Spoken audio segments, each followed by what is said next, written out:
அன்பு நண்பர்களே, அனைவருக்கும் அன்னை சமையல் உமாவின் அன்பான வணக்கங்கள். இன்றைக்கி அன்னை சமையலில் பார்க்க போகிறது இட்லி தோசைக்கு சூப்பரான சட்னிங்க. 7 காஞ்ச மிளகாய் சேர்த்துக்கலாம். ஸ்லோவிலே வச்சு கலர் மாறாத மாதிரி வறுத்துக்கோங்க. இப்போ மிளகாயை வறுத்தாச்சு. இப்போ தனியாக வச்சுக்கலாம். 1 டீஸ்பூன் கடலைப்பருப்பு, 1 டீஸ்பூன் உளுந்து.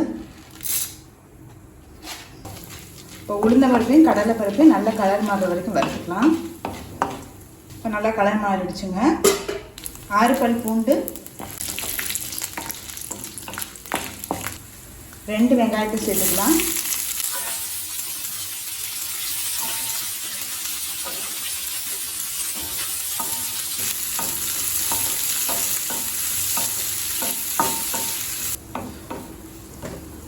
வெங்காயம் நல்லாவே வதங்கிடுச்சுங்க. கலர் பார்த்தாலே தெரியுது, நல்லா மாறி இருக்கு. 1/4 கப் தேங்காய் துருவல் சேர்த்துக்கலாம். தேங்காய் துருவல் சேர்த்துட்டு லேசாக வதக்கினா போதுங்க. கொஞ்சம் கொத்தமல்லி, சின்ன நெல்லிக்காய் அளவு புளி. தக்காளி சேர்க்காதனால புளி கொஞ்சம் அதிகமாக போட்டிருக்கேங்க. தேவையான அளவு உப்பு. இது கொஞ்சம் நேரம் ஆறின பிறகு வதக்கின மிளகாயோடு சேர்த்து மிக்சியில் அரைச்சிக்கலாங்க.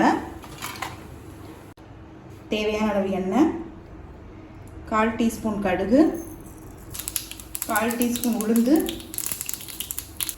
கொஞ்சம் பெருங்காயம், கொஞ்சம் கருவேப்பிலை.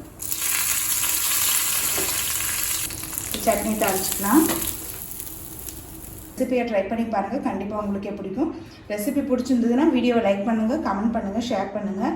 இது வரைக்கும் அன்னை சமையல் சேனலை சப்ஸ்கிரைப் பண்ணாதவங்க மறக்காமல் சப்ஸ்கிரைப் பண்ணுங்கள். தேங்க்யூ.